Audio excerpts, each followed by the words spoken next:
Hello বন্ধুরা, এখন বাজে দেখো রাত্রি 11টা। ওদিকে আমার বাবানকে ঘুম পাড়িয়ে দিয়েছি আর এখন কালকে যে চন্দনেশ্বর যাব তার জন্য পোশাক গুছিয়ে নেব।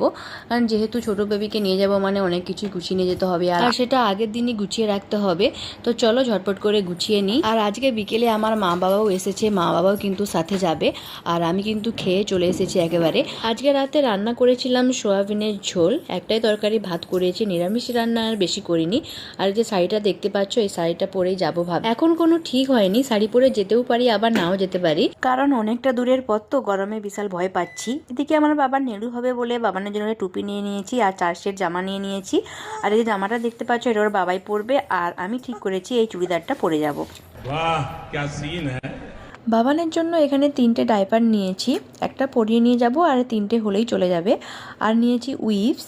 আর এই যে জামাটা দেখতে পাচ্ছ এই জামাটা কিন্তু ওকে পরিয়ে নিয়ে যাব। চলো ঝটপট করে ব্যাগের মধ্যে গুছিয়ে নিই, না হলে আমার বাবান উঠে পড়লে আবার আমাকে একটা কিছু কাজও করতে দেবে না, ও শুধু কান্নাকাটি করবে।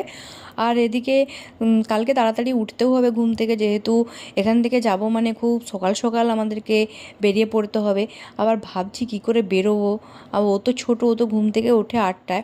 দেখা যাক কি হয়, কিন্তু তাড়াতাড়ি যেতে হবে, তাড়াতাড়ি গেলেই কিন্তু সমস্ত কিছু কাজ তাড়াতাড়ি হবে। তো চলো আজকের মতো টাটা।